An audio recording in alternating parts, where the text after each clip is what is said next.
একটা বিদেশি পণ্য, এটা কি বিদেশি পণ্য নাকি নকল পণ্য, এইটুকু যাচাই করার মতো কোনো সিস্টেম নেই।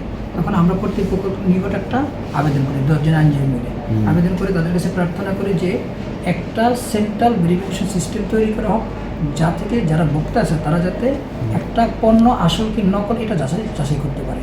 পরবর্তীতে আমরা মোহনা হাইকোর্টে একটা পিআইএল দায়ের করি। এই পিআইএলটার উদ্দেশ্য ছিল যে একটা সেন্ট্রাল ভেরিফিকেশন সিস্টেম কেন এস্টাবলিশ করা হবে না, একই সাথে এই সেন্ট্রাল ভেরিফিকেশন সিস্টেম তৈরিতে একটা কমিটি কেন করা হয় না। আজকে মাননীয় বিচারপতি ফাহমিদা কাদের এবং মাননীয় বিচারপতি মবিনা আশাকের দ্বৈত বেঞ্চ রুল ইস্যু করে, একই সাথে এই সেন্ট্রাল ভেরিফিকেশন সিস্টেম তৈরি করার জন্য একটা কমিটি ফর্ম করতে বলছে। এই কমিটিটা আগামী 3 মাসের মধ্যে আদালতের একটা রিপোর্ট দিবে যে তারা কী ধরনের কী স্টেপ নিয়েছে।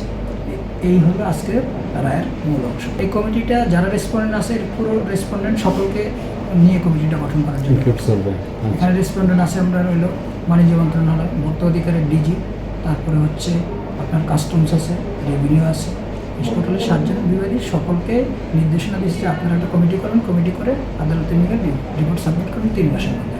আপনার কাস্টমস আইনের 81-এ বলা আছে যে প্রত্যেকটা আমদানি পণ্যের একটা ঘোষণা দেবে যে আমদানি পণ্যের কী ধরনের কবে এক্সপায়ারি কারা আমদানি করেছে, এই সংক্রান্ত সুযোগ তাদের আছে। এখন আপনি যদি মূল প্রেক্ষাপটটা দেখেন, একটা পণ্য সেটা কি বাংলাদেশের তৈরি নাকি বিদেশের তৈরি, এটা কিন্তু সুযোগ নেই। কর্তৃপক্ষ যদি একটা সিস্টেম ডেভেলপ করে, একটা সেন্ট্রাল সিস্টেম ডেভেলপ করে যে আমদানিকৃত পণ্যটা নেওয়ার পরে বা বাংলাদেশে আসার পরে সে যদি সেখানে অন্তর্ভুক্ত থাকে, তার যদি লিস্ট থাকে, তখন আমরা যদি কিউআর কোড যাচাই করে দেখি যে না এই পণ্যটা বিদেশ থেকে আসছে, তাহলে কি ভোক্তা প্রতারিত হবে না। আদারওয়াইজ দেখা গেছে আপনার বাংলাদেশে তৈরি করে একটা স্টিকার দিয়ে দিল যে এই লোক আমদানি করেছে, ভোক্তা কিন্তু নিমিশে নিয়ে যাবে, সে ক্ষতিগ্রস্ত হবে, তার স্বাস্থ্য ঝুঁকি থাকবে। এই জন্য আমরা এই প্রার্থনাটা করেছি যাতে এখানে একটা সিস্টেম তৈরি করে, এটা অনলাইন সিস্টেম থাকে, যাতে যে কোনো প্রান্ত থেকে যে কোনো ভোক্তা যাতে ভেরিফিকেশনটা করতে পারে।